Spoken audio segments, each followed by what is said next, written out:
There's an old exercise, practiced by the Stoics in silence, without announcement and without an audience, that most people only know half of.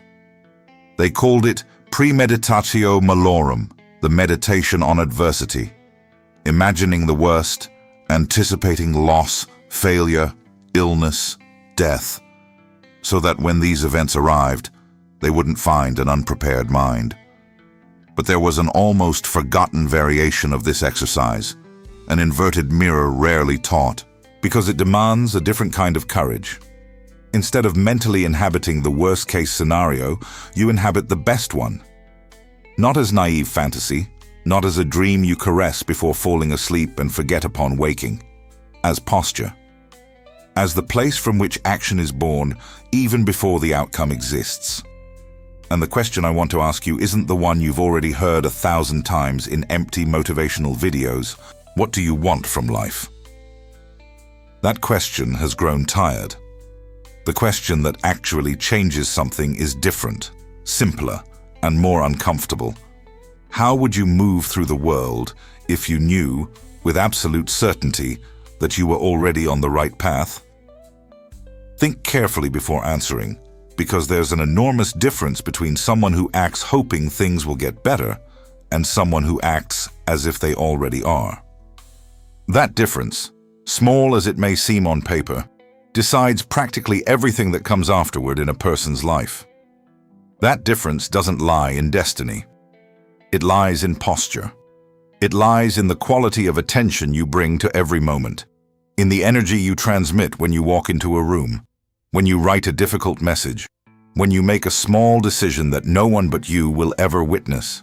The Stoics understood something that behavioral science would only confirm many centuries later.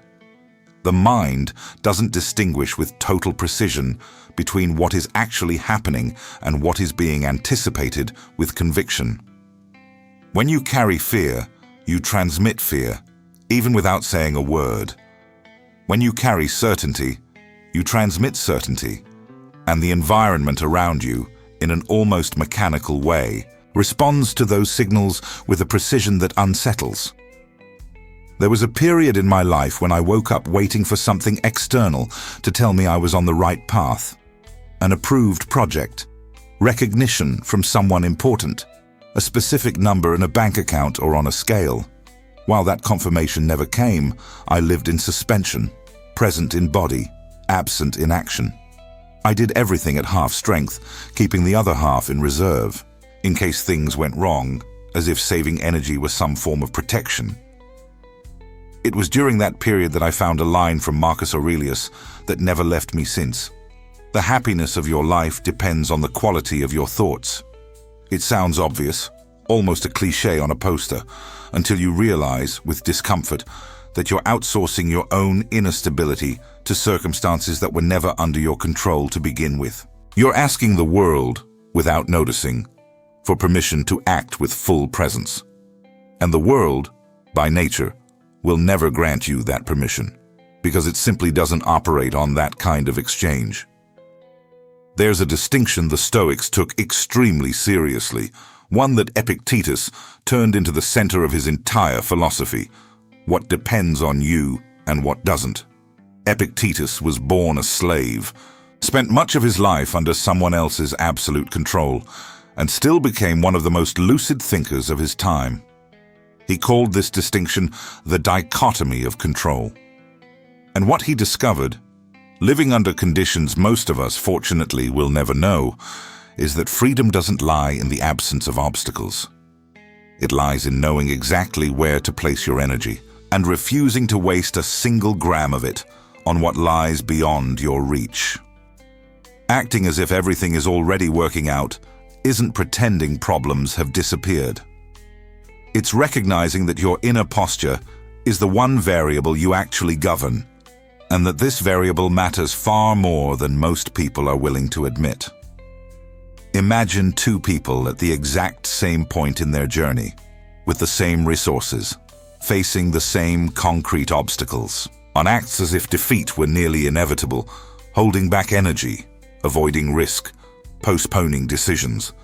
The other acts as if success were simply a matter of time and consistent work.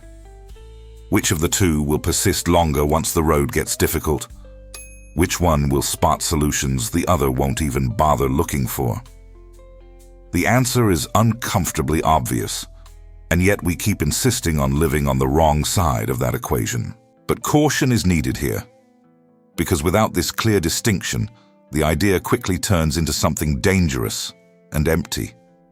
Acting as if things are already working out doesn't mean acting as if you've already reached your final destination. It's not arrogance dressed up as philosophy. It's not denial of reality wearing the costume of optimism.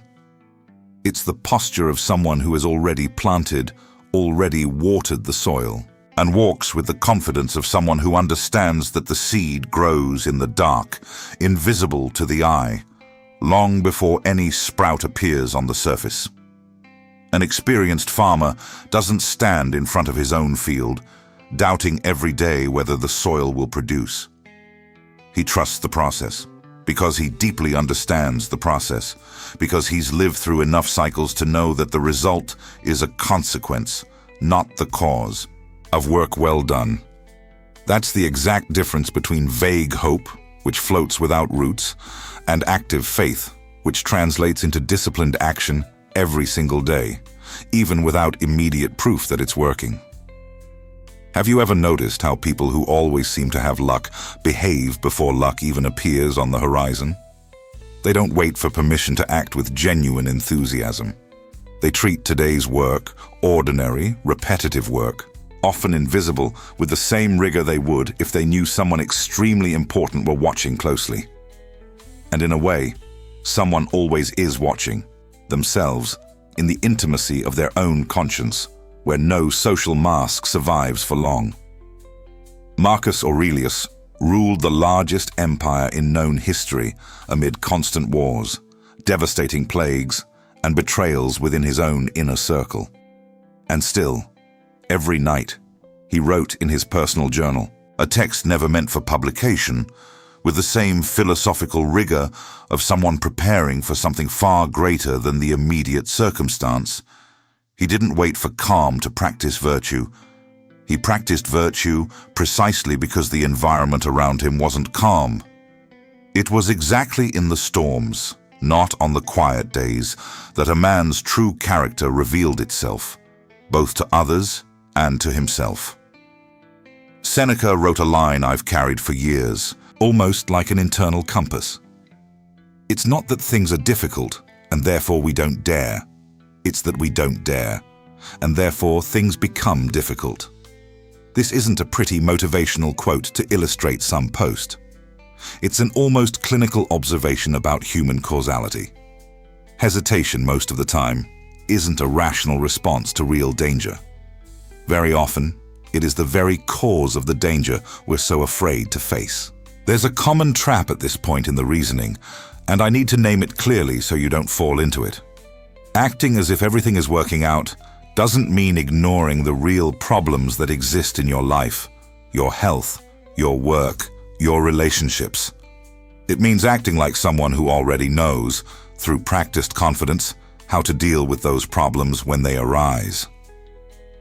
The Stoic looks the obstacle directly in the eye, without turning away, without dramatizing beyond what's necessary. He does what can be done, with full presence and attention, within what actually depends on him. And then, in a move that demands rare emotional discipline, he releases the outcome from his hands. It's precisely in that act of releasing that most of us fail repeatedly, because we've been conditioned to believe that attachment to outcomes is synonymous with seriousness, commitment, responsibility. The Stoics saw exactly the opposite. Excessive attachment to outcome is a source of paralysis, not strength. An experienced musician plays with far more freedom and presence once he finally stops calculating, note by note, the audience's reaction sitting in the darkness of the room.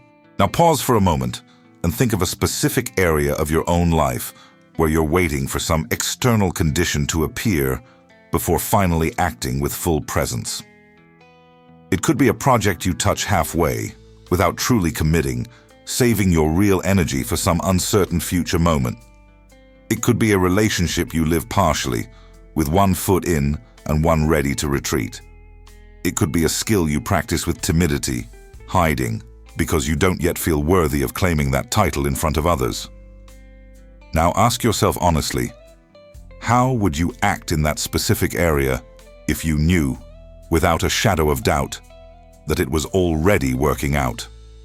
Not abstractly, distantly, theoretically. Concretely and practically. What conversation would you have tomorrow morning without postponing it any further? What decision would you make today without the weight of procrastination? Here is the truth the Stoics discovered, one that costs most people dearly to accept honestly. You don't arrive at the destination and then begin acting like someone who has arrived. You begin acting today like someone who has already arrived, and it is precisely because of that sustained posture that you eventually get there. The logical sequence is completely inverted in most people's minds, and that silent inversion is the source of much of the unnecessary suffering we carry through the years. This has a social dimension rarely discussed openly. When you walk into any environment carrying survival energy, constantly monitoring, calculating exits, expecting the worst from every interaction, the people around you feel it, even without knowing how to name what they're sensing. When, on the contrary, you carry the serenity of someone who genuinely trusts their own process, they also feel that energy and respond in a completely different way, often without understanding why. One concrete practice that can help with this process is the following. Before starting your work, every day, without exception, mentally inhabit the version of yourself that has already arrived where you want to be. Not as a fantasy of definitive arrival, but as constant guidance for the process. Ask yourself how that future version would start the day, how they would treat the inevitable difficulties that arise, how they would treat the people around them, even in moments of tension. And then try, as sincerely as possible, to live the entire day from that embodied perspective. You will slip, inevitably. You will give in to accumulated exhaustion, old fear, the inner voice that insists on doubting. This isn't failure. This is practice in the deepest and most Stoic sense of the word. Marcus Aurelius made mistakes constantly and wrote about his own errors with a brutal honesty few emperors ever had the courage to exercise. And still, every day, he returned to the path he had chosen. Stoic practice was never about definitively arriving at some perfect state. It was, and continues to be, about constant return, repeated, patient, after every inevitable fall. And here lies the central paradox sustaining nearly all of this reasoning. The more you need things to work out externally to finally feel good internally, the worse you act in the present. And the worse you act in the present, the fewer real chances you create for things to actually work out in the future. It's a cycle that feeds itself, in whichever direction you choose, for better or worse, depending on where you repeatedly place your attention. The way out of this cycle isn't found in gathering more external proof of validation, more approval, more visible recognition. It's found by discovering, within yourself, a source of stability that simply doesn't depend on external confirmation to exist. Epictetus summed up this idea directly and definitively. Take care of what is yours, and the rest will come in its proper measure. What is yours, in this equation, was never the final results, which always depend on variables beyond your reach. What is yours are your thoughts, your daily choices, your consistent efforts, repeated day after day, even without any guarantee of immediate reward. The reason most people don't act as if everything is already working out isn't, as many believe, simple laziness or lack of discipline. It's fear. Fear that if you act with all the presence possible, with all the real commitment, and things still don't work out in the end, the resulting disappointment will simply be unbearable to carry. So, as a defense mechanism, You protect yourself by existing only halfway, keeping emotional reserves, never fully committing to anything. But here's the uncomfortable truth no one wants to face directly. You're already paying that price, every day, even without realizing it. You're paying it now, in this exact moment, with every instant of full presence silently traded for anticipated protection, without ever receiving, in fact, the real benefit of a whole and sincere attempt. You're not waiting for life to change someday to finally allow yourself to become who you truly want to be. You're being, here and now, exactly who you want to be. And it is precisely this consistent act that becomes, over time, the very way life changes. The place from which action is born changes absolutely everything that follows it. And that place is inside you, always has been, and always will be. Now, exactly as you are, with the resources you have, with the limitations you carry, with the uncertainties still unresolved, you can choose to act from that posture, one moment at a time, one return at a time, every time you slip. Think about how this shows up in the smallest things in your day. In traffic, in line at the bank, in a message that takes too long to get a reply. It's in these small, almost trivial moments that the difference between a reactive mind and an unshakable one becomes clearest. Because there's no time to rehearse a posture, it simply shows up as whoever you already are on the inside. Someone who has already decided to trust their own process doesn't lose composure over a delay, doesn't turn some minor setback into definitive proof that the world is against them. They observe, adjust what can be adjusted, and move forward. This doesn't come from some privileged personality trait. It comes from repetition, from a choice renewed hundreds of times until it becomes almost automatic. And it's exactly in those instances that no one films, that no one praises, that Stoic philosophy stops being theory in a book and becomes lived character. There is a particular kind of test that reveals whether this posture is real or merely performed. The moment something actually goes wrong. Not a minor inconvenience, but a genuine setback, a plan that collapses, an opportunity that slips away despite your best effort. This is where the difference becomes undeniable. Someone who only pretended to trust the process breaks down entirely, treating the failure as final proof that nothing was ever going to work. Someone who genuinely embodies this posture treats the same failure as information, not as verdict. They ask what can be learned, what needs adjusting, and then they continue moving, because their sense of direction was never built on the last outcome in the first place. Marcus Aurelius faced military defeats, the deaths of several of his own children, and the betrayal of a trusted general, and still returned each night to the same practice of self-examination, without abandoning the framework that gave his life coherence. The strength was never in avoiding the fall. It was in refusing to let the fall define the whole story. If this reflection made some sense to you, if it awakened something already dormant inside you waiting for the right permission, leave a comment about which area of your life you've decided, starting today, to treat as if it were already working out. That exchange feeds this space and helps other people standing exactly where you once stood. Unshakable mind is built this way, one conscious return at a time, one quiet choice repeated every day. Subscribe to the channel because there's much more Stoic reflection coming, and the next one might be exactly what you needed to hear.